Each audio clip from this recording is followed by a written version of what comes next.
E aí, meu caro, que prazer enorme, cara. Muito obrigado aí. Obrigado, cara. Prazer é meu aí participar e ver os setups bem cuidados e a fotografia bem cuidada também. É sempre um prazer que eu tenho, assim, de ver que a galera tá produzindo seus conteúdos e também tá sempre se importando com esse tipo de coisa. Não é todo mundo que se importa, então eu acho que eu me apego mais a quem se importa, assim, no fim das contas. Curtiu a estética? Gostei. Você percebe que tem o carinho, né? Quando você entende da parte técnica, você entende que houve preocupação, houve pré-produção, houve um pensamento sobre aquele estúdio, aquela luz, aquela linguagem também, né? Então, como filho de rádio e TV, né? Filho do rádio e TV, eu sempre fico ligado nesse tipo de coisa, assim. E também, acho que é uma questão geracional, talvez, aí também, assim. Eu acho que já os mais jovens já são mais abertos com esse tipo de coisa, assim, apesar de que eu aprendo muito, assim, várias vezes que eu entro para ver setups, eu tô lá vendo um vídeo de um cara de 20 anos, de uma menina de 20 anos, assim. Saquei. Pô, eu entrei... Fiz um esforço absurdo para conseguir fazer um setup que simulasse, mesmo que mais ou menos, ou um pouquinho, o visual do olhar um para o outro, né? Em vez daquele visual CNN dos dois olhando para a câmera, que fica estranho, né, cara? Você sabe que quando eu vi ali o seu conteúdo, eu realmente fiquei de te perguntar, né? Por quê? Por que que você faz assim? Mas eu achava que a resposta ia ser essa realmente. Não, porque eu quero que se olhem frente a frente, assim. Dá trabalho. Tem certas pessoas que estão acostumadas a fazer um ao vivo no Instagram, uma live no Instagram, quando eu falo que preciso de um computador e de um laptop simplesmente para fazer essa besteirinha de fingir mais ou menos que tá olhando, que não tá olhando para a câmera, pô, o pessoal fica meio desmotivado. Total, cara. Você sabe que eu faço um podcast da Uber, né? E a gente faz à distância, a gente grava à distância. Sempre eu entrevistando alguém. E a gente faz via Discord. Porém, a gente pede que a pessoa grave em paralelo o seu áudio. Então a gente pede que ela entre no Discord pelo computador e que ela ligue o gravador de voz do celular do lado. Porque se a ligação do Discord falhar, o nosso editor tem ali o bruto, né? E eu gravo. O áudio do iPhone é sensacional também. É Exato, então ele já. bobinho, mas é muito bom. Só que eu passo pela mesma coisa que você falou, assim, as pessoas já ficam meio. Oi, não, Mas por quê? dá um bug, dá bug, né? Dá bug. É. Cara, para você ver assim, ó, já é um grande passo, pequeno passo para o homem, um grande passo para a humanidade, assim, as pessoas terem entrado nessa de live, né? Porque mesmo a live mais simples dá um mini trabalho, tem que comprar um ring lightzinho, um tripézinho de telefone. Eu acho que as pessoas pouco a pouco estão evoluindo com relação a tudo isso, assim, né? Eu acho que algumas não entendem que o que a gente preza é pela qualidade final do produto e muitas vezes só ligar para a pessoa em um aplicativo lá não basta para você ter qualidade final. Sim, a gente, na verdade, não está nem aí para a facilidade. A gente está preocupado no final, em quem vai estar ouvindo. A facilidade é para quem está ouvindo, não é para quem está fazendo a conversa, né? Quem está fazendo a conversa tem que estar aberto a ter que mexer em fios e cabos elétricos.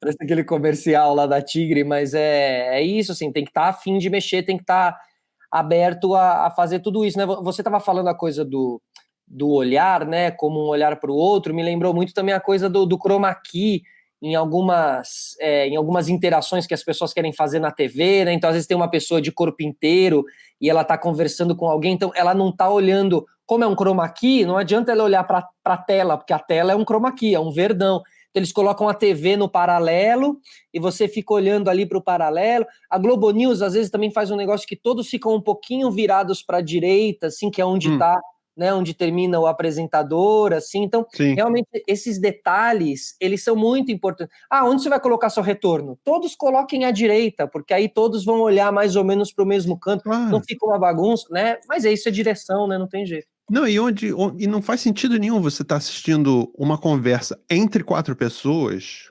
onde parece um detalhe, mas é contraintuitivo você estar assistindo uma conversa entre quatro pessoas, que as quatro pessoas olham para você enquanto elas estão falando umas com as outras. Parece muita besteira, mas eu briguei muito para chegar nesse ponto e conseguir fazer esse negocinho. Eu acho que você pode deixar, as pessoas, a grosso modo, não vão entender o que é, mas elas vão sacar que algo ali tem, sabe? Eu acho que no fim das contas, isso faz muito a diferença, entendeu? Eu acho que você acaba criando ali uma sensação de que as pessoas estão trocando de maneira mais real, porque afinal tá cada uma meio olhando uma para outra, mesmo estando de maneira virtual e tal, então isso te traz um pouquinho mais... então, essa conversa é mais real, tô fazendo mais parte dessa conversa, são detalhes, mas que eles vão agregando. Por exemplo, eu com o meu retorno aqui, é um detalhe de áudio que é algo que eu prezo para conseguir controlar a minha voz, para conseguir regular a minha voz. Então, eu sempre, hoje em dia, estou com um fone pedindo retorno, no rádio lá também, sempre peço para ter o retorno e tal. São pequenos detalhes. Poxa, precisa ficar com retorno e tal. Para mim faz super a diferença, por exemplo. Então é isso, assim, né? Infelizmente, muita gente ainda tem... Quando você conversa com muita gente, você ainda pega um pouquinho de latência na conversa. E você, por ter feito conversas virtuais e conversas presenciais aí dessa sala mesmo, deve ter reparado a diferença dessa latência mínima, tira muito da humanidade da conversa, não é verdade? Totalmente, né, cara? Assim, essa é uma briga, né? Assim, briga num bom sentido, de uma maneira leve, assim, mas é você continuar insistindo que as pessoas façam o presencial, né? Porque nada como presencial, nada como um sistema solar presencial e tal. E uma ironia... Ou um Inácio Invita. Exatamente. Mas a grande ironia é que cada vez mais eu acho que os convidados maiores, os mais difíceis, vão acabar optando por fazer o virtual.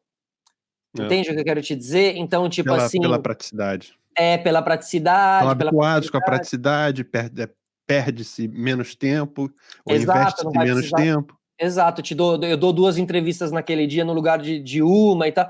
Então, assim, e aí você tem que brigar por aquilo que você acredita, né? Porque aqui realmente tem todo o combo do sistema solar, e assim, é minha casa, eu gravo sozinho, não tem equipe, eu sempre tenho aqui um papel em branco com uma caneta na frente do convidado.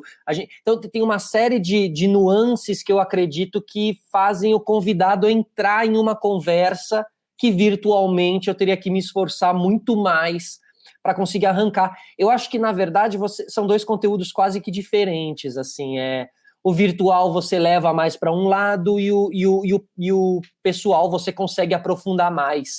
Em termos de piada e de se interromper, que é parte natural da conversa, né, cara? A gente se interromper, a gente tem que se contar com um delay que vai rolar no momento, interromper pessoas pode ser muito delicado, não? Por exemplo, dependendo da relação de poder entre as pessoas, interromper alguém um homem interromper uma mulher pode criar um problema enorme para os dois, ou pode criar uma ofensa, pode criar um desconforto, e é muito delicado fazer assim, né? Tem que ter muita delicadeza. Eu faço ali, durante a quarentena, eu tenho um programa na rádio que chama Reclame na Play, agora chama Reclame na Play, ele chamava Rock Reclame porque a gente estava na Kiss FM. E durante a quarentena, a gente fez todo mundo, cada um na sua casa. Então éramos 5 janelinhas. 5, éramos 3, porque a bancada lá somos 3, e sempre 2 convidados, então eram 5 janelinhas. E eu faço ali o distribuidor ali da bola no programa, assim. Cara, no começo foi muito difícil, eu acho que a gente já não tinha um entrosamento tão grande in loco, ali no programa, porque eu tinha entrado fazia 3 meses, e já entrou a pandemia e cada um foi fazer da sua casa. Quando a gente foi pro call, pro Zoom, e é live, ficou muito mais difícil, né? Então, assim, eu logo senti na segunda, terceira semana que iam ser preciso códigos. Então, a galera tem que conversar e fazer alguns acordos, né? Então, o levantar a mão era um código entre nós 3 apresentadores, sabe? Alguém que quer falar faz assim, eu já fazia ok, te vi. Só que aí, olha as problemáticas. Às vezes a pessoa levantava a mão e o convidado que estava fazendo fazia Sim, pois não. Ou seja, ele tava falando, ele não, pois não, você levantou a mão aí? Não, é porque eu tava falando aqui pro Felipe. Aí já interrompe a pessoa no meio de um raciocínio. E o outro problema era que, às vezes, um levantava a mão, mas o outro apresentador tava meio vendo outra coisa, olhando no celular, olhando no computador, não via que a pessoa levantou a mão. Aí a pessoa ia lá daqui a pouco e fazia, levantava a mão. Então eu tinha 2 que levantaram a mão, eu não tinha como dizer que eu ia jogar para um. Então, assim, realmente as etiquetas de se fazer uma live, sabe? E eu gosto disso tudo, assim, eu acho que viver essa adaptação também, e entender isso que a gente está debatendo aqui, poxa, mas eles podiam olhar um pouquinho mais para o lado, né? Mas não sei o quê. E às vezes eu acho que isso, inclusive, falta nos grandes canais. Os canais que têm possibilidade de fazer isso não se importam com isso. Não, o Multishow, por exemplo, eu tava vendo o Multishow fazendo live com 4 pessoas na câmera. Os cortes são cortes que acabam muito estranhos quando tem 4 pessoas na câmera.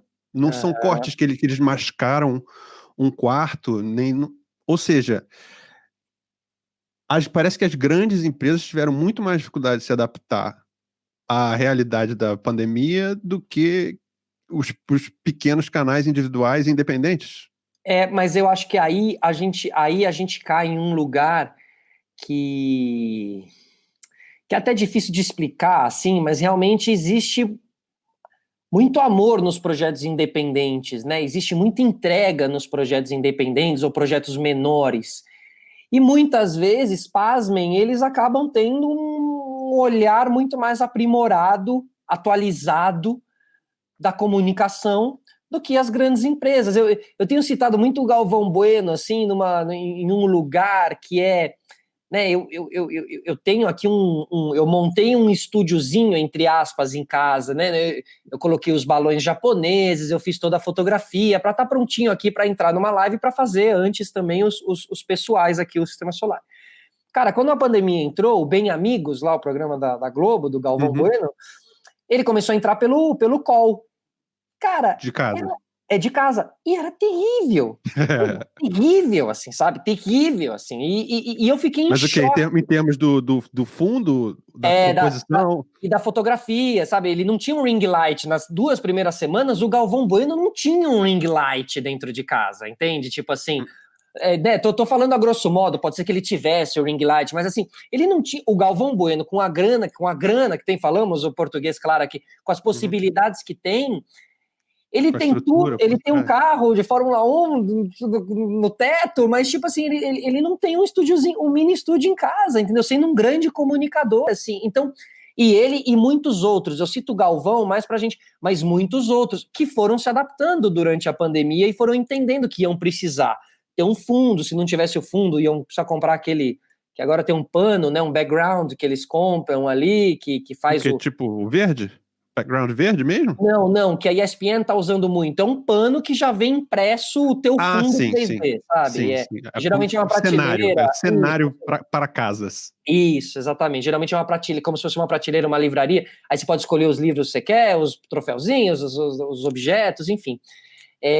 As pessoas começaram a entender isso. Então, eu acho que assim, eu vejo mesmo uma evolução, vejo mesmo as pessoas... Porque algumas pessoas na comunicação grande só falam, né? Caíram meio na comunicação sem, às vezes, fazer uma faculdade de comunicação. Então, a parte técnica não é com eles. A gente admira como comunicador, cresci admirando alguns comunicadores que, no meu entendimento, na parte técnica e na parte de ligar cabo, eu já penei muito mais do que eles, então acabei aprendendo muito mais do que eles. No sentido de transmitir uma Copa do Mundo ao vivo final para 400 milhões de pessoas, ele manja muito mais do que eu, né? Enfim, cada um vai atacando no seu... Talvez nos dias de hoje não, cara, porque as tecnologias são tão diferentes e a forma de se comunicar é tão diferente e é tudo tão pulverizado e não sei se o Galvão teria espaço pintando hoje com aquele talento todo, né? Total, cara, isso é uma grande leitura, inclusive, assim, até porque a gente não vê um grande novo narrador também aparecendo, assim. Exato, também não vai aparecer as coisas... Mudaram. Fiz umas comparações dessas recentemente, tem uma entrevista do Bowie, não sei se você viu que ele fala da internet. Não. E ele fala de um arco muito óbvio que rolou, por por exemplo, nos anos 50, ter o Elvis Presley, que é simplesmente o Elvis Presley. Ele era o símbolo musical e cultural da época. Nos anos 60, já os Beatles e o Kinks. Nos anos 70, já o Led Zeppelin e as coisas se pulverizando. Hoje, não tem um artista ou um radialista que tomaria conta. Esse espaço é todo muito dividido por muita gente, né? Por isso que essas temos pessoas... muito menos ícones. E esses ícones foram ou abençoados, ícones absolutos, né? Pelo menos. Que foram abençoados justamente por serem absolutos, né? Em uma época que se era absoluto, né? Então não tinha espaço para competição. Se você chegava lá, você era você. Assim, claro que, né? É um exercício muito legal. Tem até o filme Yellow, né? Que fala de um mundo se não existissem os Beatles, né? Como teria sido o mundo se não existissem os Beatles? Sim, que é um rapaz que ele é o único. É Yesterday, eu acho. Yesterday, isso é Yellow. Ele é o único que conhece. Eu fui ver, cara, eu sou muito fã de Beatles. Eu fui ver, levei meus filhos têm 15, eu tinha 14 e 10 na época. Fui levar os dois. E eu fiquei muito emocionado, cara, de estar mostrando os Beatles para meus filhos, apesar do filme ser um mela cueca. Nossa, que expressão horrível, né, cara? Que expressão mela cueca, né? Saiu, cara. Bom, ser muito cheesy, sabe? E, cara, sim. Mas é um exercício, né? Você imaginar, né, como teria sido, assim. Sim, exato. No caso do filme, o cara é o único que lembra das músicas dos Beatles e acaba fazendo um sucesso do caralho por isso. É isso, exatamente. Né? E que eu acho que aí vale, acho que em alguns desses casos absolutos, o talento era tão grande que talvez no dia de hoje... Me fizeram essa pergunta com o Maradona. Falaram, o que você acha do Maradona hoje em dia? O que você acha que ele seria no lugar aí, no topo dos jogadores e tal? Eu falei, cara, justamente eu acho que ele seria o número 1, o jogador mais chamativo, com as melhores entrevistas, o mais problemático, o mais brigador, eu acho que realmente alguns nascem com aquele gut, assim, os ovos necessários para fazer tudo isso, assim. E acho que os Beatles também seria o caso, assim, né? Vai saber, não dá realmente para saber. Pode ser que o Multishow virasse para os Beatles e falasse, que coisa é essa? Mas... Muito acaso também, os Beatles deram muita sorte de se conhecerem, eu acho, porque eu acho que apesar de depois terem feito carreiras independentes um dos outros sensacionais, a química de Lennon-McCartney, se não existisse, não alçava eles aonde alçou. Total, e realmente os encontros de vida era uma outra época, assim, realmente. É tão legal, né, esse encontro dos dois, assim, os dois jovens começando a compor. E meio apaixonados um pelo outro, cara. Total, tem teorias das conspiratórias na internet de que existia um amor gay, etc. Mas, independente disso, uma paixão muito óbvia, cara. Tem umas fotos de um olhando pro outro que são sensacionais, cara. Que é um derretido pela criatividade do outro. É muito gostoso de ver. Total, cara. E eu acho que, assim, também você falou, né? Depois eles acabaram fazendo carreiras individuais boas e tal, mas aprender, talvez um sem o outro não tivesse feito a tal carreira solo. Alçou eles, né? Alçou e aprendeu muito. Eles devem ter aprendido muito um com o outro. O George também. Sim. Eu adoro Beatles. Você também é fã? Eu sou muito fã. Sou muito fã, desde muito, muito pequeno. Mas você também teve pessoas importantes na sua carreira que talvez se não tivesse conhecido, você não teria seguido a carreira que você seguiu? Com certeza, cara, com certeza. Acho que a pessoa mais simbólica disso, assim, é o Mion mesmo. O meu primeiro trabalho foi com o Mion, né? Eu fui estagiário do Mion, fui operador de TP lá, de teleprompter, na Band, em um programa chamava Descontrole.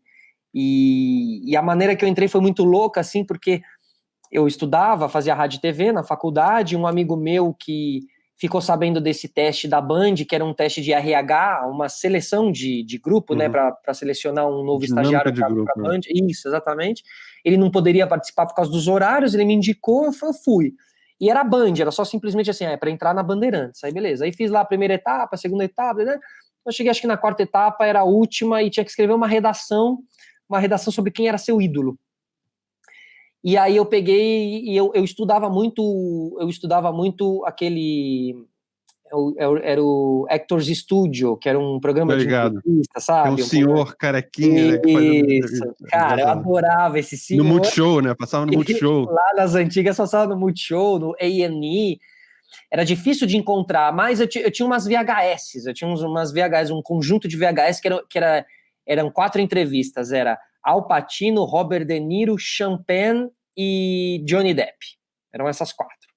Bem bom, e, cara, bem bom. Ótimas, assim. E eu acho que tinha furado aqueles VHS, tá ligado? Porque, além de ouvir a história deles também, eu me admirava a maneira que eles se comportavam, sentavam, falavam. Não, porque você não tinha... Né? Isso é que ano? Dá uma ideia de ano. Isso aí é 2001, eu tava no primeiro semestre de faculdade, segundo semestre de faculdade. Então, a gente não tinha acesso a essas filmagens de backstage, do processo, como acontece o processo. A gente só tinha acesso a filme e série, e etc. Exatamente. Né? E com sorte aqueles... Lembra que no DVD às vezes tinha uns extras, no próprio DVD tinha uns extras, né? Às vezes de filmagem e tal. Ali também eu conseguia beber muita coisa. E eu era fascinado nesse universo. E aí, cara, quando veio essa redação, eu escrevi Al Pacino. Quem era seu ídolo? Eu escrevi Al Pacino. E escrevi uma redação inteira do Al Pacino, justificando porque era meu ídolo. E aí, cara, conta a história que o Mion recebeu ali 5 redações, porque a diretora executiva da produção chegou para ele e falou, ó, daqui sai seu novo estagiário. Tem 5 redações aí, cada um escreveu sobre seu ídolo, dá uma olhada nas redações e escolhe quem você quer. E disse que o Mion pegou assim e começou a ver o título das redações. Então, um era Jesus Cristo, o outro era meu pai, né, o ídolo, né? E aí tinha o Al Pacino. E ele falou assim: não vou nem ler as redações, pega o Al Pacino aqui, velho, que é um louco. Tá escolhido. O Al Pacino e tal. Tanto que quando eu entrei lá na produção, o meu apelido era Al Pacino e tal. E então, assim, cara, eu entro nessa produção do Mion, eu adorava o trabalho do Mion já, de MTV e tal, numa época de piores clipes do mundo. Você é quantos anos mais novo que ele? Sou só 2 anos mais novo que ele. Na verdade, o Mion, ele é muito prodígio. Ele começou novão na MTV, então. Ele começou com uns 20 anos? Cara, acho que, se eu não me engano, ele tinha 19 anos no primeiro ano dele de MTV, cara. Cara, ele era muito merdeiro. Ele era o merdeiro da TV, né, cara? Total, cara. E tanto quando na Band, esse programa chamado Descontrole, era isso também, era um pré-pânico, inclusive. Tipo, bebendo mais desse mesmo muito. Porque personagem, o Mion né? Ele era viciado no Kaufman, né? No Andy Kaufman. Sério? Caralho, cara, eu sou apaixonado pelo Kaufman. Não, assim, o Mion só falava de Andy Kaufman. Sério, cara? Só falava. Que incrível aí. Tanto que ele copiou, assim, né, no bom sentido, ele fez muita coisa que o Kaufman fazia ali na Band. O que ele fez do Kaufman? Cara, ele fez... Desligar a TV e... Isso, ele fez um cara fingindo que queria se matar dentro do programa. Depois ele fez... eu não lembro. Que ele mesmo fazia ou ele colocava atores para fazer? Não, ele mesmo fazia, assim. Ele mesmo fazia. Tô tentando lembrar algumas situações. Aquela coisa de dar chuvisco na TV. Na TV, exatamente, pra pessoa mexer. Deixar a galera em casa preocupada. Exato, achando que tá com um problema no sinal e tal. Mas, por exemplo, uma das coisas que mais deu problema ali foi que o programa tinha alguns patrocínios e um dos patrocínios era da Ford. E a gente tinha uma Ford Ranger, o programa tinha uma Ford Ranger para fazer as matérias e não sei o quê. E a gente resolveu que o Mion ia fazer uma matéria de um dia de rockstar. Então ele ia passar um dia de rockstar. Então ele ia quebrar o camarim, um quarto de hotel, e a gente ia mais ver o que ia acontecendo ali. Tá. Aí beleza, começou o dia, ele quebrou o camarim da Band, isso deu um problemaço, depois ele quebrou espelho. Ele queria dar uma Jackson isso tudo Rose. Combinado com a produção inteira. Com a nossa produção inteira, mas zero com a Band. Zero. Sim. A nossa produção, cara, só tinha louco.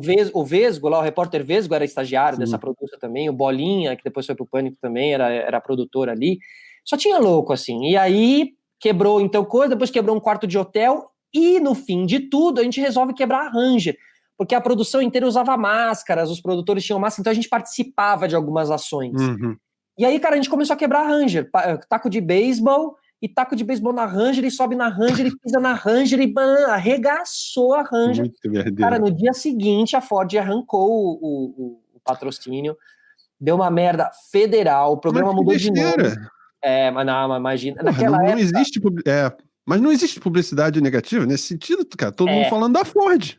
Mas a leitura ali... Acho que nem tinha o todo mundo falando, porque como não tinha rede social. Se tivesse a rede social, eu acho que tinha reverberado de uma maneira que, Exato. Era sabe? sempre Mas pelo ali, cara, controle das grandes corporações, né?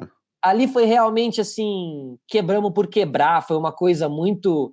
E aí deu um problema, o programa mudou de nome, ele chamava Descontrole, ele virou Sob Controle. Por causa da Band, foi bizarro, cara. E a gente começou a fazer provas entre colégios para doar para instituições de caridade, cara. O programa... Cara, eu tô fora desde 2003, então eu perdi isso. Tô na Perfeito, Inglaterra desde 2003, eu perdi isso. Isso era E meu 2002. palpite é que depois que o programa mudou de descontrole para sob controle, eu sem saber, prometo que não sei, é que as coisas ficaram meio chatinhas e perdeu o Acabou. clima. Não Acabou? durou. Durou 3 meses e acabou.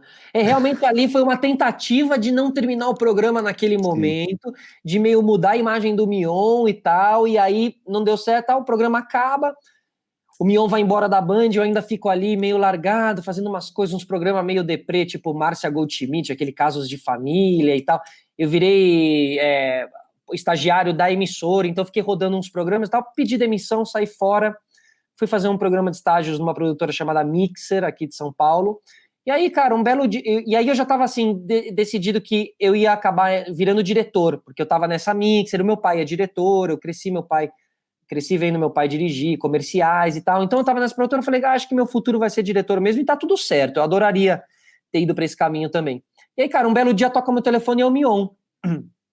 E o Mion fala, mano, tô voltando pra MTV. Ou seja, ele vai embora da Band, fica meio ali, buscando um espaço e tal, e consegue voltar pra MTV. Fala, cara, tô voltando, quer vir comigo? Vai ser um programa novo, a gente ainda não sabe o que vai ser, mas eu preciso de um estagiário lá, produtor e tal, vambora. Eu falei, puta, vambora, velho. Eu tinha deixado meu currículo várias vezes na MTV, eu morava a 3 quarteirões da MTV, eu sempre quis ser VJ da MTV, assim, sempre mesmo, assim, eu via demais isso. E aí, cara, eu fui pra MTV pra gente fazer um programa novo. Esse programa acabou virando o Denadas, que foi uma sitcom que a gente fez, eu, Mion e o André Vasco. Foi a porta de entrada na MTV pra eu virar VJ. Aí, cara, viro VJ, só pra terminar essa história do Mion, viro VJ, fico 6 anos na MTV, até que um dia o Mion me liga e fala, mano, tô indo embora da MTV, tô indo pra Record. Vamos comigo? Ele fala... E eu fiz, caralho, vambora, velho. Também queria ir pra TV aberta, ver qual é que era. Isso é quantos anos antes da MTV acabar? A gente foi embora em 2010, a MTV acabou em 2013. Eu acho que a gente foi embora, assim, no momento certo. A gente foi embora em uma... O Mion, ele causou muito problema pra MTV, porque ele levou embora o João Gordo, os Hermes e Renato, ele... Eu também tava ali no quadro de VJ e saí. E ele levou muitos diretores. Todo mundo pra Record? Todo mundo pra Record, velho. Todo mundo pro mesmo programa que chamava Legendários. E ele levou os melhores diretores da MTV. Ele levou o diretor do Gordo Visita, que hoje em dia tá na Globo, o Geninho Simonetti. Levou o Yaya Marcondes, que dirige a VMB. Os melhores diretores ele levou. Então, cara, ele deu um desfalque. Ele levou umas 15 pessoas pra Record, velho. Ele levou umas 15 pessoas da MTV pra Record, fora as outras que ele foi caçando nos stand-up comedy e tal. Montou um programa que era um programa muito visionário, muito especial, mas que acabou tomando um outro rumo, virando um programa mas um programa mais popular mesmo, com um cara de Record. E o que se prometeu no começo não se concretizou. A gente queria ser um pouco MTV na TV aberta, mas na TV aberta jamais vai dar para ser MTV, assim. Na TV aberta você vai ter que ser meio Record mesmo. E aí, enfim, eu acabei saindo fora depois de 3 anos. Como é que é ser filho de diretor estando nesse meio? Eu digo isso porque vai parecer piada, mas não. Eu sou filho de diretora também, porém, diretora de escola primária. Maravilhoso. E a escola primária onde eu estudava, né? A escola chamada Espaço Arte, né? Na Tijuca, no Rio de Janeiro. Mas é um mindfuck do caralho para uma criança muito jovem crescer com a mãe sendo a dona do pedaço, né? Sim, cara. Todos os meus professores e funcionários da escola eram funcionários da minha mãe. E eu, de certa forma, tenho uma certa lembrança muito vaga de que eu usava isso. E, além disso, um belo de um pequeno filho da puta. E, além disso, eu acho que o privilégio me corrompeu, de certa forma, desde pequeno, porque eu não sabia direito o que era meu por direito. Não sabia as conquistas que eu merecia, e a minha sensação de privilégio tirava completamente a confiança no final das contas. E me tirou na vida adulta, até fazer terapia, entender como isso tirou minha confiança. Eu tinha um. Você nunca sabe se aquela promoção, ou aquele carinho, aquela atenção que você está recebendo é porque você simplesmente está no topo da pirâmide de poder, seja em termos de gênero, pele, ou cor da pele, ou orientação sexual, ou quem é a sua mãe. Então eu te pergunto, de onde vem sua confiança, cara? Você é confiante pra cacete? Mas sendo filho de diretor, nesse meio, você teve... Isso foi uma questão para você em algum momento? Ser privilegiado por ser parte da história da vida de um diretor já criou problemas de confiança? Eu demorei para ter o problema de confiança, porque tudo ia rolando dentro desse privilégio que você diz, assim, né? Fora os privilégios sociais, o privilégio profissional, de ser filho ali do cara. Então, eu usei muito isso para o meu conhecimento, né? Pô, desde pequeno eu frequentava os estúdios, já via como é que era um set de filmagem. Isso me ajudou muito na minha carreira, obviamente, como me comportar, para onde ir, para onde não ir, tudo mais. E tudo foi rolando muito natural, cara. Eu entrei na Band muito cedo, depois eu virei VJ também muito cedo. Eu virei VJ com 23 anos, 24 anos, assim. Então eu entrei virei apresentador na TV com 23. Fiquei 10 anos na TV como apresentador, surfando muito bem, vivendo tudo muito bem e tal, até que em 2013, aí eu comecei a ter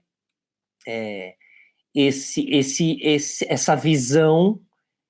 Comecei a enxergar mais claramente que sim, muitos dos meus privilégios e portas abertas e carinhos e tal tinham sido na infância por causa do meu pai e na minha juventude por causa da TV, do meu cargo na TV, assim, né, da onde eu estava, da emissora, de quem estava por trás ali do trabalho que eu estava fazendo e tal.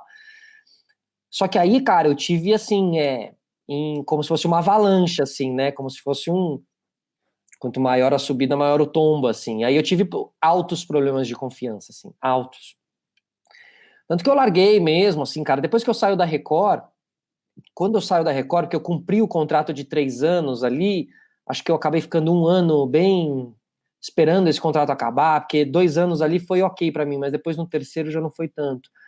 Apesar que eu fazia boas viagens, eu fazia um quadro de sustentabilidade, então, pô, eu vi a aurora boreal, eu vi tribos indígenas, incêndios florestais, foi bem louca as viagens, assim, que eu fiz. Mas, quando eu saí, cara, eu saí muito decepcionado do meio da TV e das bundas, as legendetes, sabe? O programa chamava Legendários, aí tinham as legendetes, que eram as meninas que ficavam dançando, não sei o que, sabe? Cara, Toda TV aquela brasileira é muito bizarro. objetificação, exatamente, velho. E eu estava participando efetivamente daquilo tudo, assim. E aí, cara, quando eu saí, eu fiz uma produtora chamada Guilhotina Filmes, porque foi assim, eu virei rebelde, velho, eu falei assim, nunca mais eu quero saber de televisão, não quero mais colocar minha cara na frente da câmera, não quero mais... Agora eu sou diretor, cara, eu nasci pra ser diretor, tava escrito nas estrelas, o meu pai, eu não sei o que, tá aí, ó, Felipe, tá vendo? Perdeu seu tempo aí na frente da câmera, não sei o que. Fui fazer a produtora. E aí, cara, eu comecei a ter, assim, problema de confiança atrás de problema de confiança, porque aí eu não era o que eu queria, não sei o quê, e aí realmente eu considero aí que eu fiquei uns 3, 4 anos num limbo muito grande, até terminar o projeto da produtora e olhar para dentro de mim e falar assim, mano, quem é você, tá ligado? Da onde você vem? Quais são suas paixões genuínas? O que você precisa realizar nessa vida aí, sabe? Para conseguir estar feliz no seu trabalho, para conquistar as coisas que você quer e tal. E aí, cara, entre muitas análises, assistir as coisas e tal, eu me dei conta que eu tinha que estar na frente mesmo, eu tinha que comunicar, que eu acho que eu nasci mesmo para ser comunicador, eu sou feliz pra caralho dentro dos estúdios e quando eu tô gravando, isso é muito, muito, muito claro em mim, assim. E aí, cara, mais para isso, mais para eu recuperar isso tudo, eu tinha que recuperar a princípio, a minha confiança, assim. E aí, quando você fala, né, que eu sou um cara confiante e tal, eu entrei pro jiu-jitsu tem 3 anos, assim, e é maluco dizer, assim, porém não é, porque quando você ouve também outras pessoas falando sobre isso, cara, ele mexe muito com a tua confiança, assim, né? Eu acho que muitos esportes, enfim, você arte sempre marcial em geral, né? arte marcial em geral. E isso mexeu muito com a minha confiança. E foi do jiu-jitsu / esportes e calistenia também que eu estava praticando, que eu consegui realizar o podcast e de repente, porque a realização do podcast, ela é pura confiança, cara. Ela é realmente eu ter dito assim, eu vou, é isso, tá ligado? Porque quando você trabalha muito tempo nesse meio também, você fica meio, ai, meu, vou agora lançar esse projeto, as pessoas vão olhar pra mim, aquele apresentador vai olhar, vai falar, nossa, o que ele tá fazendo, tá ligado? Eu me livrei dessas amarras pra conseguir. E aí, meu, é confiança, cara. É tipo assim, caguei, eu sou eu, sabe? E aí entra outra questão, você saindo da TV, a TV tem uma linguagem toda específica, que você estudou rádio e TV, então você passou anos se preparando para estar naquele modelo Totalmente ultrapassado. no modelo televisão, que é aquela linguagem muito específica. E agora você passou para um não passou, mas acredito que você vai voltar a fazer TV, não sei. Sim, sim. Mas você está investindo num espaço que é meio que dominado por pessoas que começam de baixo, que não vêm da TV, que talvez o sucesso para o futuro do podcast esteja mais relacionado às pessoas que não têm vícios de TV. Sim. Do que para as pessoas que vêm de cima para baixo. Então, como é que você faz a passagem para borrar essa linha do Solari da MTV, passar para o Solari, para o Felipe do Sistema Solari? Cara, eu pensei tudo isso, tá ligado? Eu pensei é um processo também, né? Porque você vai entendendo que, assim, primeiro que eu tenho muito medo de ficar ultrapassado, sabe, cara? De ficar aquele cara que ainda acha que tá meio na MTV, que sei lá, assim, tem um monte de coisa que eu sou bem autocrítico, assim, então que eu fico cheio de... Então eu sentia que eu precisava estar em uma nova plataforma, tá ligado? Eu precisava estar em uma plataforma e trazer esse meu amadurecimento, esse era o combo.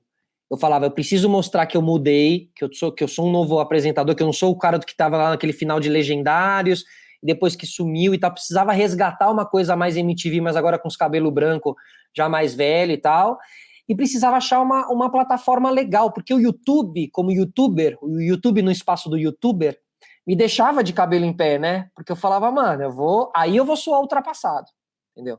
Fala, galera, tô aqui, fazer aqueles cortes, não corte sei o rápido. Exato. Aí, cara, ia ser muito triste, como eu vi algumas pessoas tentando esse caminho. E aí, mano, em algumas pesquisas eu acabei vendo o podcast, assim, né? Os gringos ali fazendo... Aí deu uma alfinetada nos colegas aí, hein? Que colegas? Em que sentido? Não sei, você falou. Viu as pessoas fazendo isso aí. Uma merda, gente. Sempre é válida uma alfinetada. Vocês sabem do que a gente tá falando. Tá brincando. Mas aí... Não, mas nem sei se... Na verdade, nem sei se tem alguém específico que eu tô citando aqui, mas assim... Tem, né? Assim, teve muita gente querendo fazer ali no YouTube.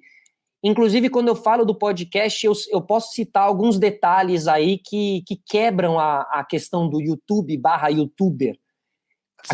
A questão do frente a frente, por exemplo, a gente estava até falando aqui de ficar se olhando mesmo no virtual, mas o youtuber estava muito lado a lado, né? O youtuber usava uma câmera só. Mesmo quando o youtuber ia entrevistar, ele facilitava tudo. Sentava no sofá, sentava um do lado do outro. Ele fazia aquilo que a gente tá falando, mas em pessoa ainda. Exato, sabe?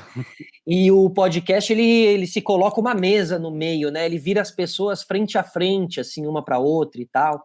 Te traz para um universo de conversar, mas de ouvir muito também, o universo da escuta e tal.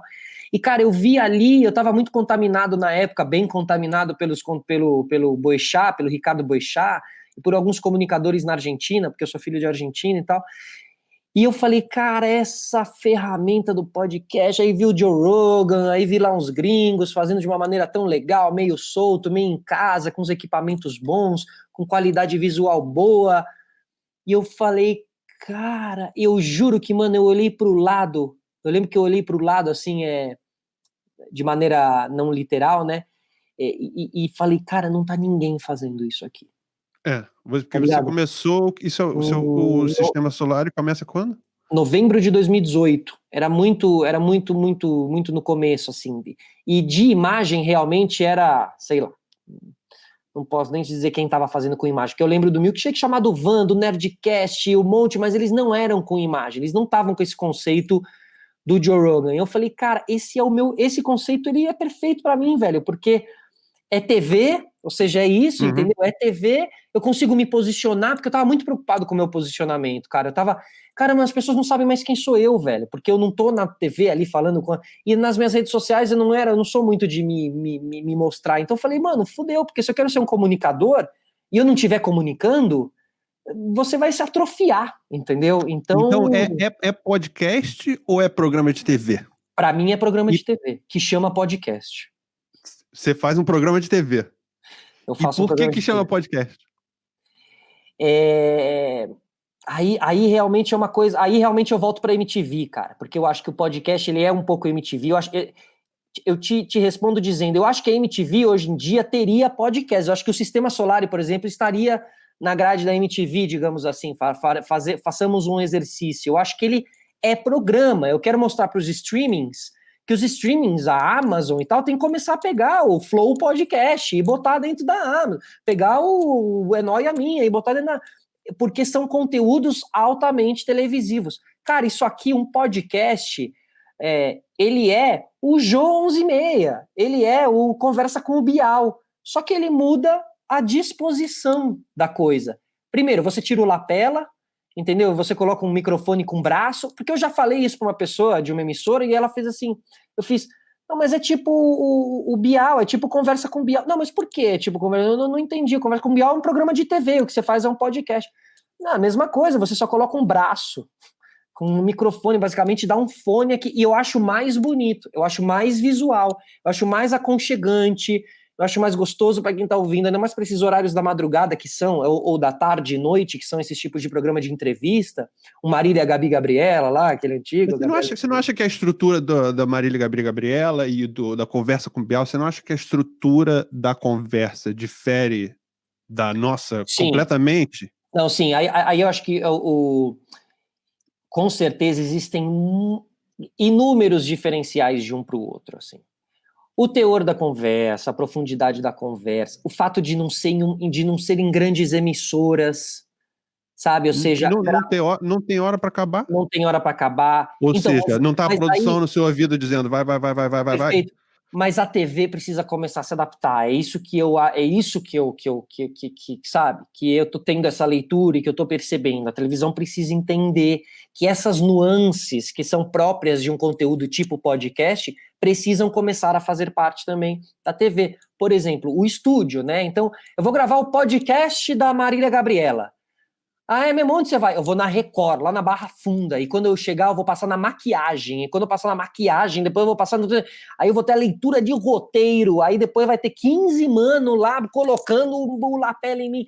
O estúdio gigante com um monte de luzes. Você não vai conseguir ter a entrevista que você tem num tete-a-tete, numa coisa mais caseira e tal. Que perde a intimidade e aquele clima de amigos conversando em confidência. O convidado fica, né? O convidado já fica todo armado se você vai para uma grande... ainda mais se é uma pessoa que não circula no meio. Isso, aí assim fica que mais chega ainda. No meio, fica assim, né? Total.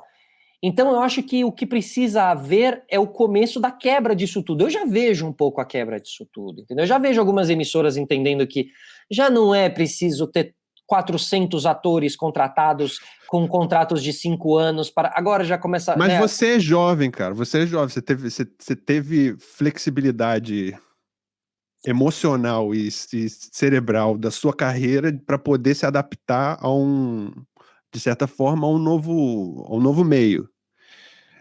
Eu acho que Jô, Bial e Marília Gabriela não vão conseguir sair daqui. Apesar de eles podem chamar o programa deles de podcast, mas eu acho que eles vão ter muita dificuldade de conseguir replicar algo que seja similar a essa conversa totalmente fluida que a gente tem, tipo, sem pauta, por exemplo. Você sabe que, assim, cara, você falou uma Eu coisa diria que é talvez a principal diferença, não há pauta, né? Quer dizer, Não, eu refleti, você pensou em coisas que você queria falar, eu pensei em coisas que a gente quer falar, mas a gente não está seguindo daquela maneira, um uma lista de roteiro. perguntas, né? Também não é. Outro ponto crucial que eu acho que eu vejo muita diferença, e você mencionou o Joe Rogan, que é um cara que eu admiro muito também, Uhum. que é a questão da conversa seguir num ping-pong sem perguntas, muitas vezes. Te apresento uma ideia. A outra pessoa contrapõe a ideia, te contrapõe. E vai nesse contraponto. Uma conversa mesmo, E né? que é uma outra metáfora que eu gosto,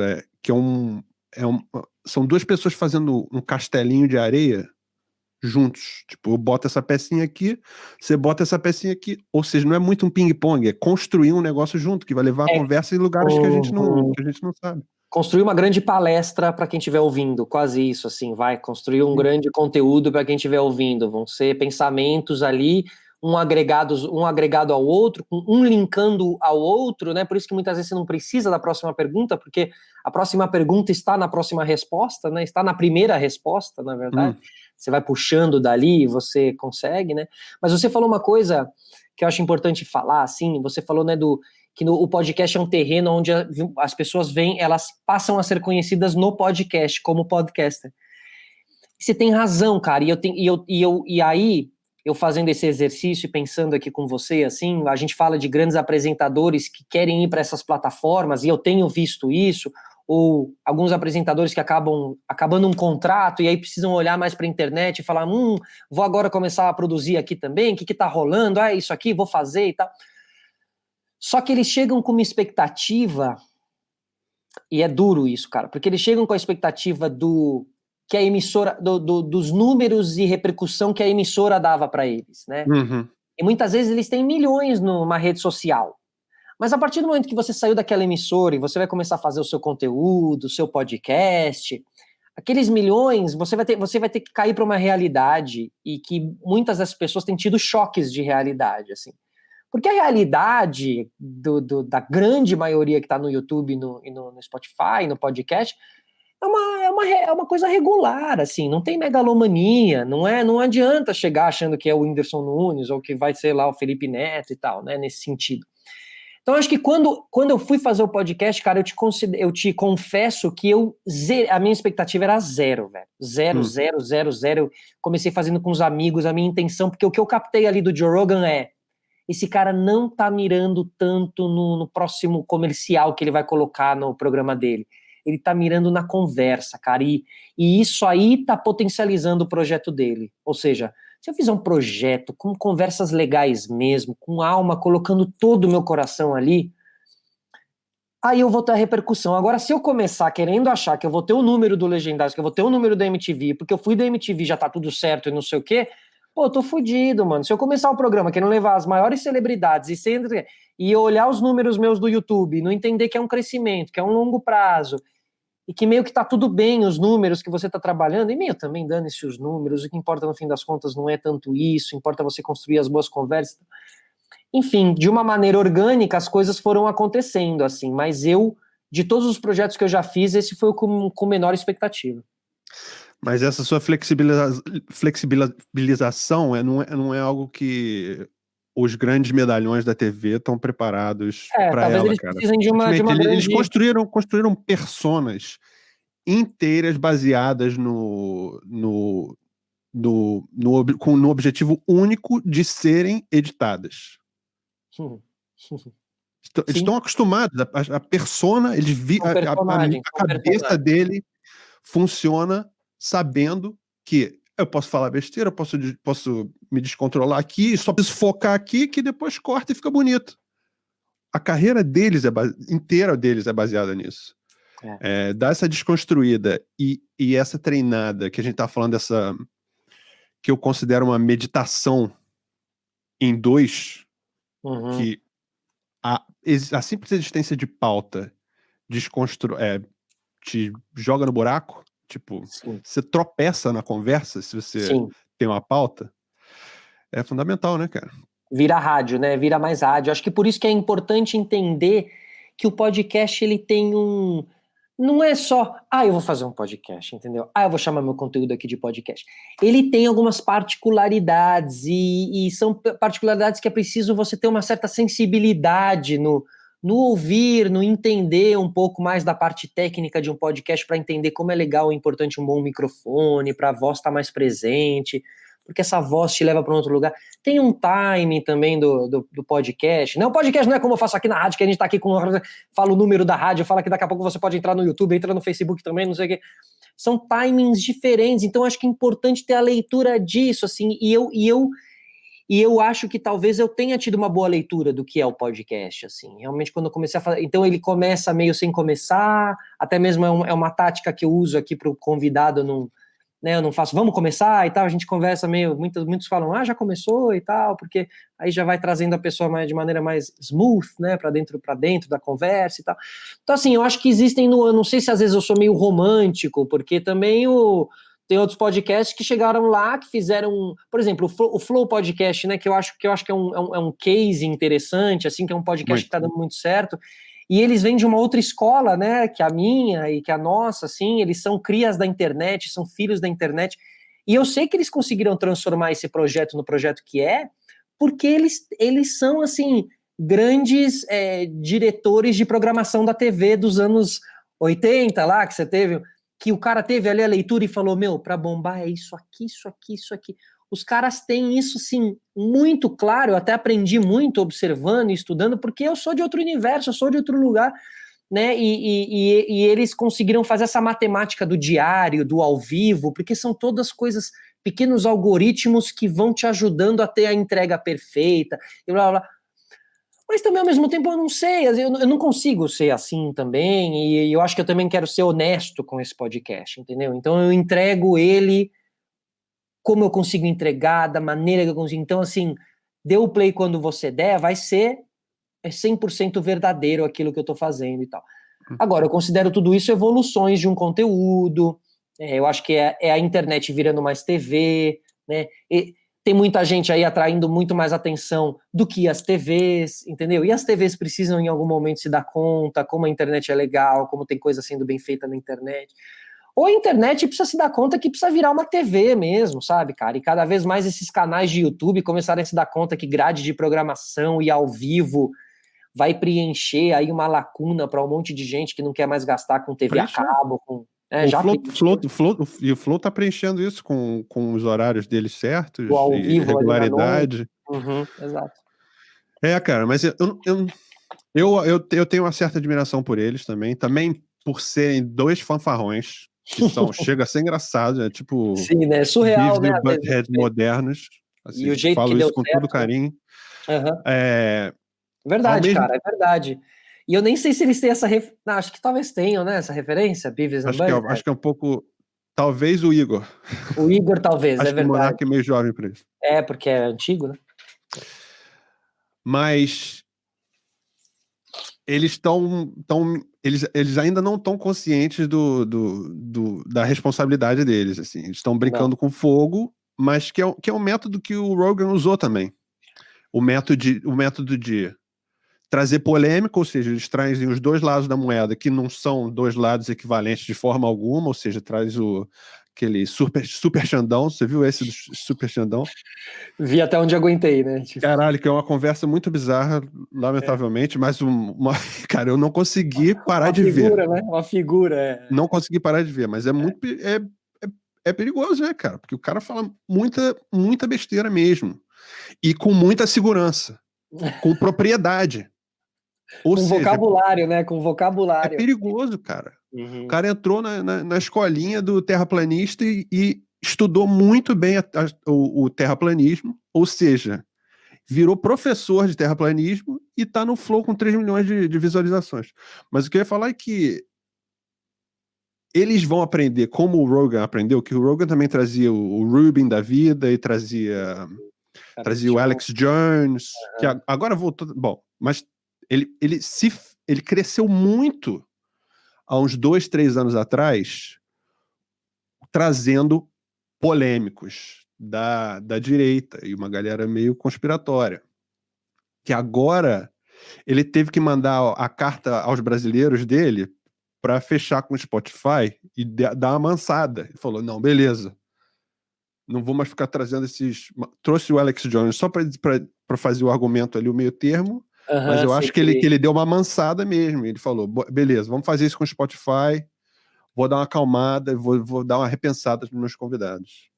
Acho que eu acho que o Flow vai... acho que já estão se dando conta não da responsabilidade, mas ter tantas visualizações, ter esse alcance, traz responsabilidades que você não quer. Então, mas é por isso que eu digo que também eu realmente não sei, porque assim, em etapas diferentes, de maneiras diferentes, vi ou vivi algumas situações que realmente, cara, às vezes você pensa se você quer mesmo as polêmicas, se você quer mesmo tudo isso. Eu te confesso, eu entrevistei os dois, né? Eu conversei com os dois aqui em separado, assim. E, cara, você fica meio encantado, assim, porque os caras são muito genuínos, tá ligado? Eles são muito genuínos. E o que a gente tava falando quando é que um Bial vai conseguir ser desse jeito na frente, sabendo que a câmera tá ligada? Gostaria eu de conseguir ter a não preocupação que eles têm, assim, cara, é incrível.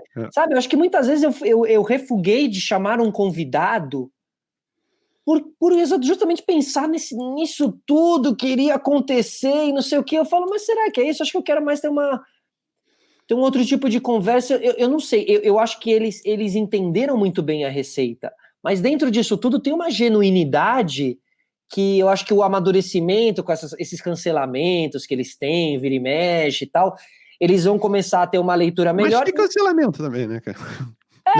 Conclui o que você está dizendo, por favor.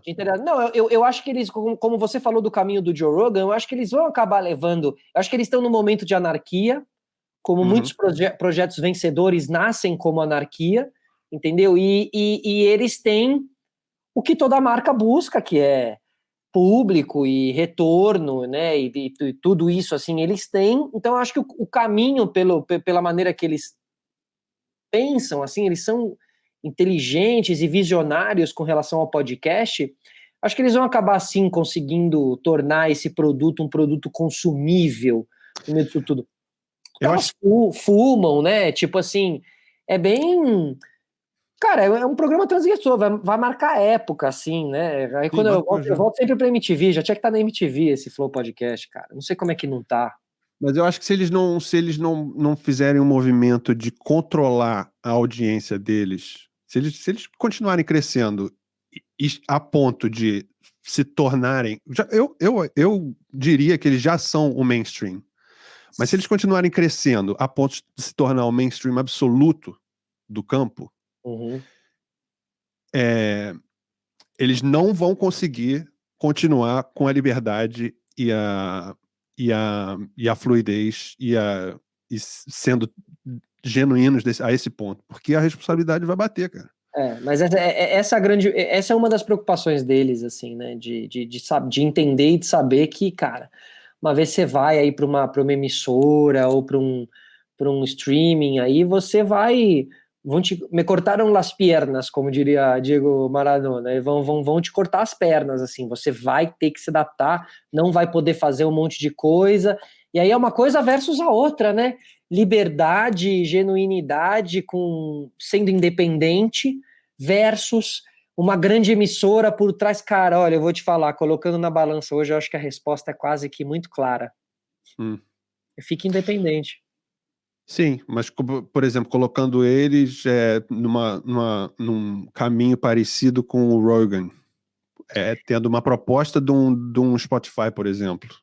Aí é uma outra leitura, aí é legal. Qual caminho você acha que eles iriam? Eu acho que aí é futuro, aí a gente tá falando de futuro. Eles já seguem mais ou menos esse caminho quando você pensar que eles estão na Twitch.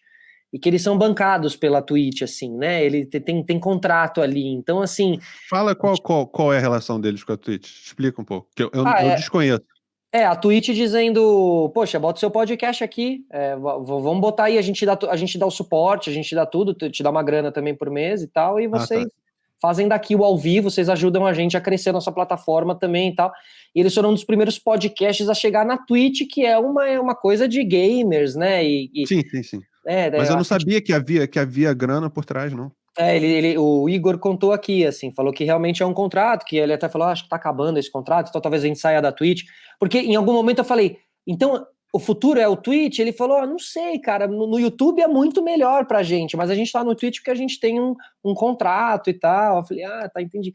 Então, assim, a Twitch, você vê, a Twitch já fez mais ou menos o que o Spotify fez com o Joe Rogan, nas suas proporções e tal, mas já pegou os caras, né, ou seja, já não é o SBT que chegou para eles, entendeu? É a Twitch, né? Então isso já vai te livrando, hoje em dia você já tem outras empresas que você pode ir sem precisar deixar de ser tão independente, porque a empresa já entende que se o Monark aparecer lá, sem estar fumando o seu tabaco orgânico, que eles falam,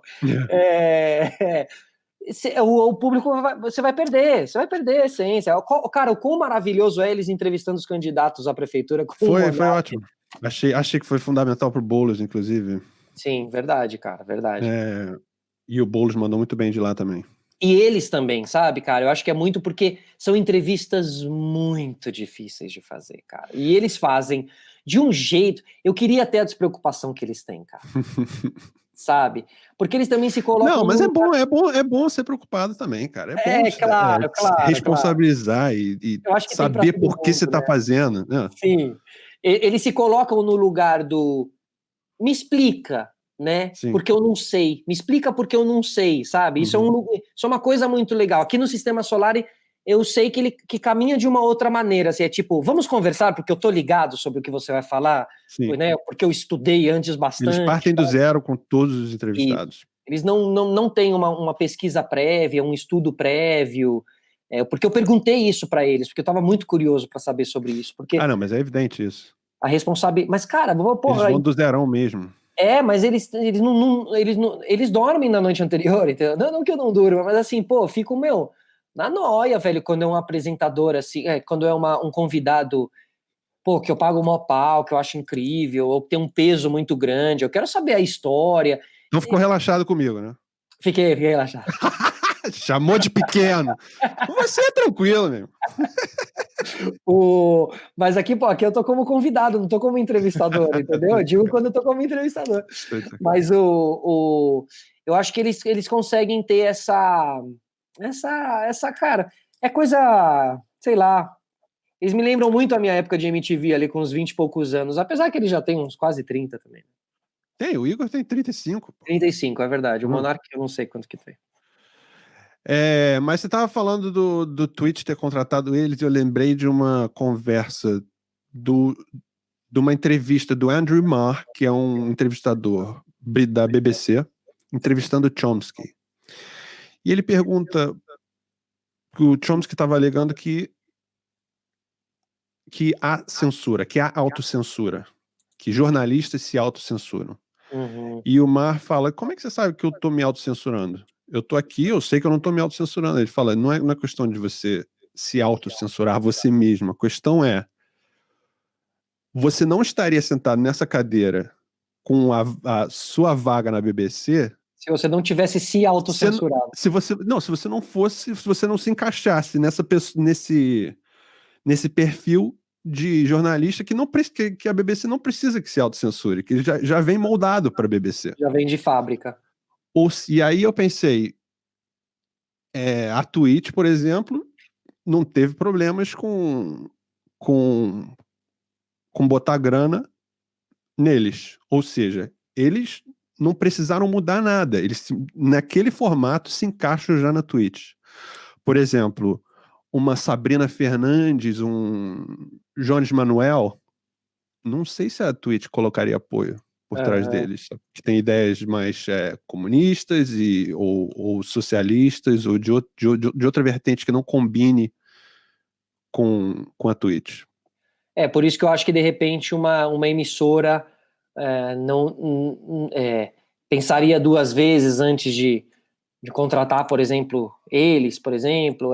Por quê? Porque nas emissoras a banda toca de uma maneira diferente da Twitch. Eu acho que realmente cada um tem o seu perfil específico para um tipo de coisa, né? Por isso que eu acho que é a emissora e são as empresas que têm que estar atentas a esse tipo de coisa, entendeu? Porque tem muita gente que já está pronta para aquilo, já está pronta para aquela emissora e tal, e às vezes eles acabam indo atrás por outros meios, né? A coisa do número de seguidores e tal, e quando cai ali na emissora não bate muito, assim. Então, eu acho que eu também, no meu trampo, assim, eu teria o meu posicionamento em alguns tipos de emissoras, então, né, e aí você vai entendendo que tem para todo mundo, né, que você não precisa ser igual ao outro, entendeu? Porque agora também vai ter muito podcast querendo ser igual ao Flow, né, já tem um pouco esse movimento, assim, e tal, e é importante fazer todo mundo entender que você não tem que ser igual ao Flow, você tem que ser você mesmo, porque no podcast é um terreno onde quem dá certo é quem é você mesmo, né? Eu cito muito também a Camila Fremder, que tem o É Nóia Minha, que é um podcast enorme, e ela é incrível, poxa, é um podcast que fala sobre as noias dela, né? Então ela vai lá e ela vai de peito aberto, ela fala sobre noia, sobre a noia da filha há 5 meses dentro de casa, o filho e tal. É muito engraçado. Ela fala monólogo, então. É um monólogo, sim. Não, ela tá ela entrevista. Mas ela acha boas noias, assim, para entrevistar. Ela faz um debate entre 3 pessoas, ela e mais 2. Mas ela fala muito nas redes sociais também. Ela é escritora, ela tem livros e tal. Ela é uma pessoa muito interessante. Ela lembra muito a Fernanda Young. Fernanda Young teria podcasts incríveis, a Fernanda Young, entendeu? Sim, porque era só ligar lá e tinha história para contar, e tinha o perfil dela. E o podcast da Fernanda Young ia ser uma coisa mais dark, com uma capa mais meio, né, Tim Burton. Então, assim, né, cada um tem que criar cada um tem o seu universo, assim, e tem que explorar o seu universo. Porque, cara, eu sinto, não, eu tenho pessoas falando para mim que eu deveria fazer mais assim, mais assado, porque o Flow faz mais assim, mais assado. Eu digo, não, entendeu? Porque uma coisa é uma coisa, outra coisa é outra coisa. Imagina eu querer ser o Flow, mano, ia dar tudo errado. Solari no Flow? Ia dar tudo errado, cara, entendeu? Na primeira fumadinha. Isso. Aí nesse caso até não, mas assim. É bom disso, então. Sentiu a pergunta disfarçada de piada. Exatamente. Perguntou sem perguntar, muito bom. Arrancou a resposta. Arrancou a confissão. Exatamente. Para você, amigo. Muito bom. Pô, então o próximo a gente devia fazer acendendo um baseado. Exato, um pessoal, assim, né? Mas, pô, não, cara, e eu admiro, assim, quem também já tá solto nesse sentido de fazer tudo aberto e fazer tudo filmado e fazer, né? Eu acho que realmente eu venho de uma outra escola. As pessoas que Então, fala pra mim, como é que funcionaria pra você fumar um baseado enquanto conversa na frente da câmera? Cara, seria um rompimento muito grande pra mim, né? Você, né? Nossa idade passou por esconder dos pais, sacou? Cara, veja bem, você nunca viu um baseado sendo aceso na MTV. E, cara, era o lugar, entendeu? Clássico e super conhecido, porque estavam lá sempre todas as bandas e, mano, imagina aquela movimentação. E você não tinha um VMB no palco, talvez, posso estar falando aqui, talvez você tenha tido um Marcelo D2, talvez você possa ter tido algum momento, mas são coisas muito... Por quê? Porque a gente vem de uma outra escola, de repente vem o Monark lá e fuma o seu tabaco orgânico, e as pessoas começaram... e o D2 foi lá outro dia também, e fumou com eles e falou muito sobre tudo isso e tal. É um rompimento que eu acho que o Joe Rogan ajudou muito, porque eu não tenho dúvidas que todo mundo que faz isso aqui... inclusive, outro dia eu vi uma menina também dando entrevista aqui para você, né? E ela tava ali também fumando. Mas eu acho que ela tava fumando cigarro mesmo. Cigarro mesmo, né? Eu acho que ela tava fumando cigarro mesmo. Mas acho que ela fumaria um baseado também. Mas mesmo a atitude do cigarro, o acender e fumar durante uma entrevista é uma coisa que a gente via nos anos 50, você tem umas imagens 70, clássicas, né? 70, naqueles programas no Carson, nos programas americanos, todo mundo. Aí você tem um Cartola, uns caras do samba aqui dando umas entrevistas fumando, naquele programa Ensaio, eu acho que tinha da TV Cultura, tinha ele gente fumando e tal. Tinha o Roda Viva, você vê uns Roda Viva antigos do Quercy, etc, geral fumando. Nossa, que surreal isso, cara. Mas e aí de repente Eu não sei, acho que o Joe Rogan ali, aquela cena dele com Elon Musk também teve um... Eu acho que deu uma normalizada de algum jeito, algumas Sim, pessoas sim. entenderam também que não é que a polícia também vai derrubar a porta do estúdio do Joe Rogan. Sei que o Joe Rogan fez isso na Califórnia também, ali em Los Angeles, né? Tá legalizado ali e tá. Mas enfim, é um tema. A primeira vez que alguém fizer isso, cara, a primeira vez que Vou te alguém fizer isso, apertar, hein? Se sair com essa de um tema, eu vou te vou te apertar. apertar, mas não vou acender agora. Caralho, você é muito ensaboado, né, cara? Tem sempre uma tirada ensaboada. Eu fiz muito Q&A, sabe? Aqueles Porra, Q&A. cara, você é muito treinado de televisão, cara. Não, mas, cara, eu acho que assim, ó, igual o primeiro beijo gay na novela e tal, quando rolar isso na TV, vai ser vai dar nos programas de fofoca, sabe? Sei lá, velho, na novela, o cara que acende e fica fumando, não sei. Eu acho que vai ser muito... Tá Então, aí. é responsabilidade do comunicador. Fala. Não, tá aí, assim, muita gente busca a crista da onda, né, e como estar, e a polêmica do dia e tal. Essa é uma polêmica que tá aí pingando para quem fizer pela primeira vez, que é algo que todo mundo faz, mas na televisão... Ah, chamou. Jogou pros amigos de novo, hein? Mas aí, é responsabilidade do comunicador quebrar essas e fazer essa história andar pra frente? É. Você se sente responsável? Eu me sinto responsável, porém eu não sinto que esse seja o meu papel, entendeu? Eu acho que o meu papel está em um outro lugar, eu busco um outro tipo de informação e de transmissão. Mas, cara, eu te confesso que em alguns momentos, sim, eu me pego pensando assim, será que não é você, então? Será que não é mesmo você que devia ir lá e dar esse rompimento e tal? Eu penso nisso e penso em vários outros temas e assuntos a serem abordados e Mas levantados. também esse não é muito um assunto seu. Eu não diria que é uma pauta do Isso, então, Solari. por isso que eu digo do papel, sabe? Eu sinto que Sim. não é o meu papel nesse sentido. Acho que seria o meu papel trazer um cara que vai acender um baseado aqui na minha frente, que vai ficar fumando, e que aí no meio disso talvez ele me dê ali a coisa e eu dou o pega com ele e tal. Eu acho que eu claramente tenho dentro de mim que eu sou a via, né? Eu sou o comunicador, o Boechat, sabe? Aí eu caio sempre no Boechat, né? O Boechat, ele ia levantar essa discussão, ele ia conversar sobre tudo isso, mas ele ia acabar não fazendo ali, sei lá, assim, não sei se... Diferente do Boechat, você fala pouco de política. Verdade, bem pouco. Eu vi suficiente do seu conteúdo para saber que você fala pouco de política. Isso é opção profissional? É tipo, essa não é minha pauta? Ou você é despolitizado ou não é ligado de forma íntima à política? Isso, meu conhecimento da política não é um conhecimento bastante para eu poder, né, trazer isso como um tema meu, mas são coisas que eu debato, eu realmente falo pouco, debato pouco, porque eu vou por uma outra linha, sabe? Eu quero entender mais do ser humano, mais de como saiu, às vezes, de um momento do buraco para conseguir dar a sua volta e tal. E a política acaba ficando mais no meu paralelo aqui, passando do lado. E eu sinto, às vezes, pô, será que eu deveria?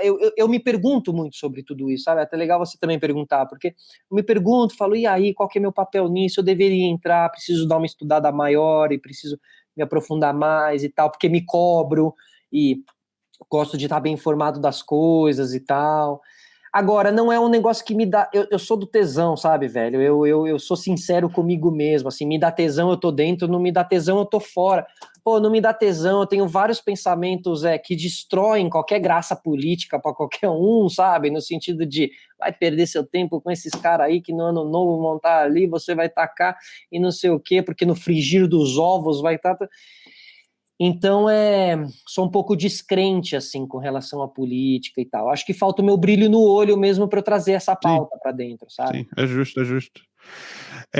Vi você falando a respeito dos debates argentinos. Você fez uma menção a isso em uma Fiz. conversa recente sua. Faço muito, inclusive. Então, É, eu nunca falei espanhol até 2013, quando surgiu um partido muito interessante na Espanha chamado Podemos, com uma estrutura muito de baixo para cima e muito baseado na internet, um partido que conquistou, um partido considerado extrema esquerda, mas que tinha um debatedor fantástico chamado Pablo Iglesias, que é o talvez presidente do partido, que era um professor universitário e que ele quebrava totalmente a expectativa do político médio espanhol. Mas a Espanha, assim como a Argentina, tem debates políticos de uma tradição longínqua de debates políticos que são muito distintos dos debates políticos que a gente conhece. Os programas, em programas de TV, é comum semanalmente você encontrar um mediador, 2 jornalistas e 4 políticos de vertentes completamente diferentes. Total, cara. Isso não falta pra gente? Nossa, muito. É uma questão muito cultural, né? Porque a coisa do dar a cara para bater, eles têm muito essa. Nossa, eu admiro muito essa maturidade de cara, pode me perguntar, o cara que tá envolvido na maior treta, mano, que você fala assim, nossa, eu me esconderia ali, velho, eu não ia falar com ninguém. O cara vai na emissora ao vivo e senta lá e fala de tudo e rebate tudo e às vezes você fala, acho que as pessoas vão se pegar na porrada aí, não se pegam, entendeu? Tem um certo debate acalorado.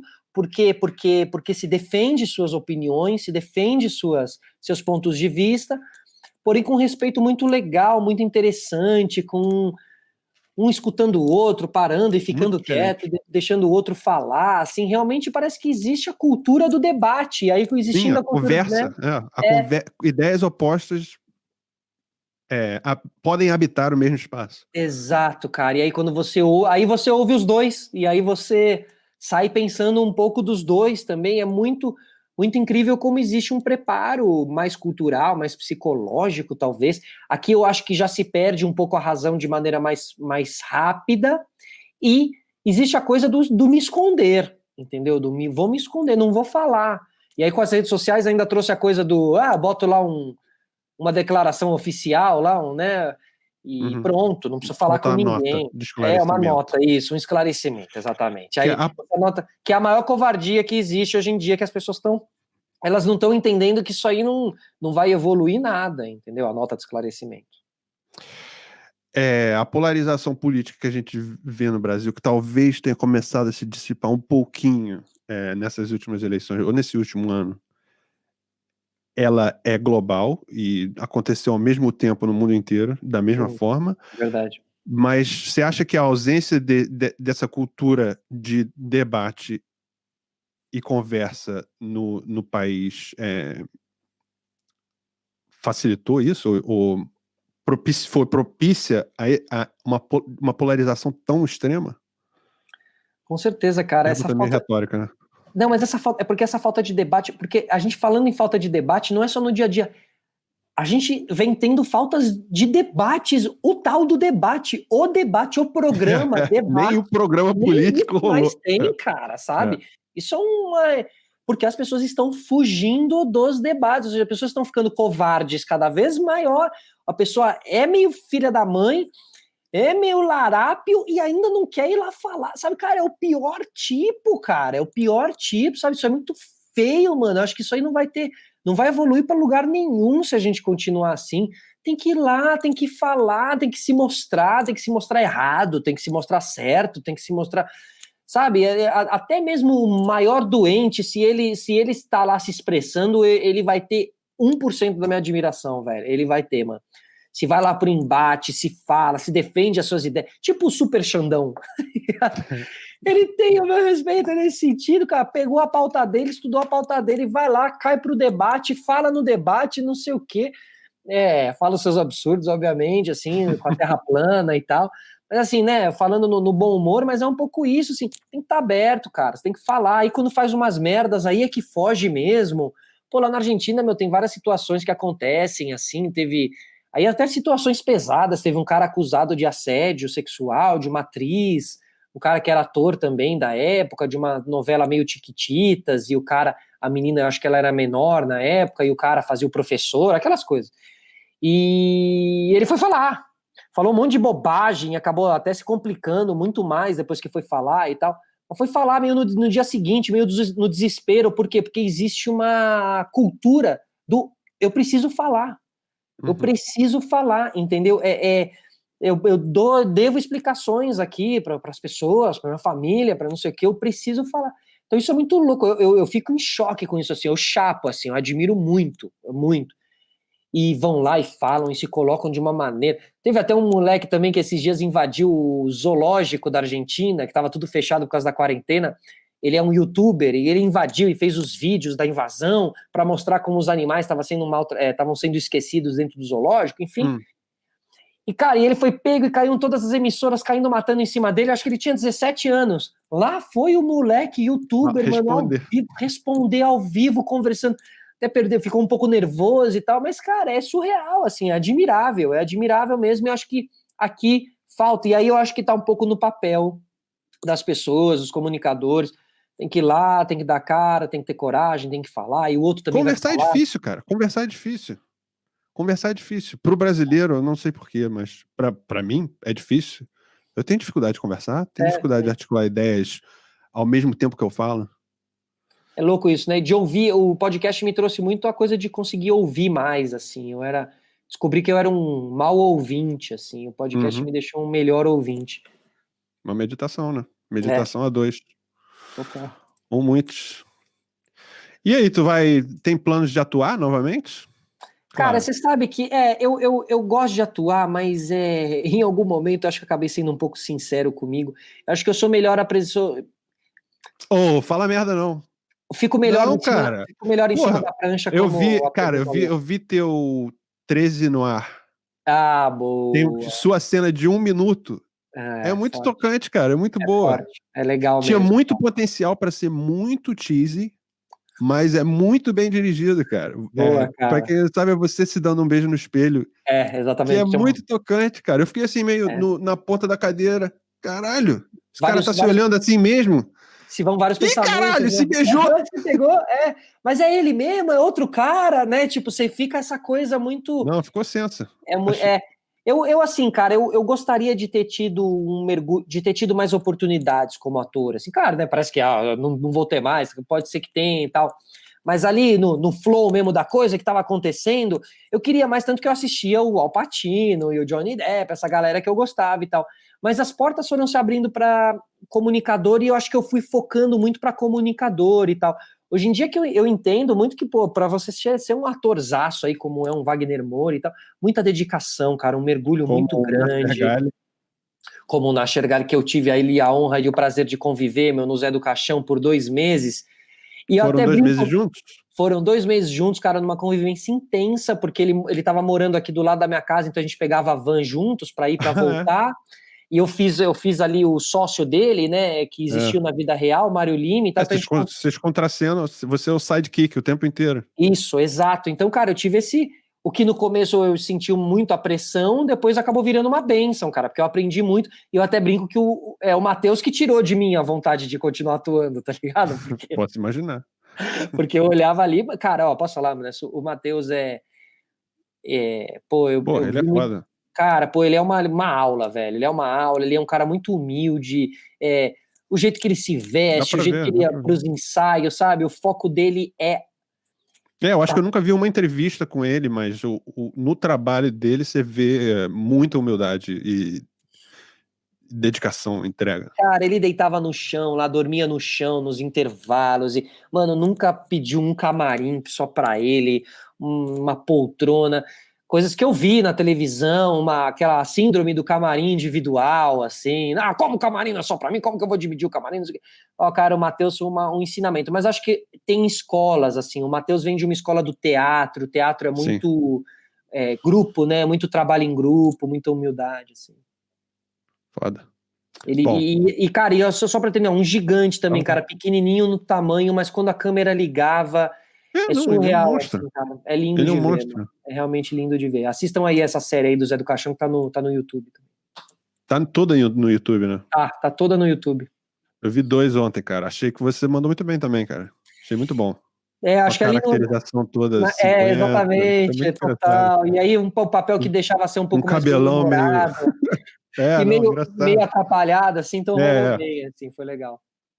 Muito bom. Cobrimos o que você gostaria de cobrir? Faltou alguma coisa? Cara. Não, cara, eu acho que falamos de tudo. Legal, mano, porque podcast é isso, é terapia, né? Eu acabo cumprindo muito mais o papel inverso de ficar perguntando e fazer perguntas que peguem a pessoa ali no calcanhar de Aquiles, e você fez boas perguntas, cara, e algumas perguntas foram leituras de coisas que eu pensava, sabe? E aí quando você coloca na pergunta, eu falo, que legal, cara, então quer dizer que isso tá passando adiante e tal. Então, mano, obrigado pelo convite aí, espero que o programa fique legal também. Obrigado a você, cara, um abração. Valeu. Até já.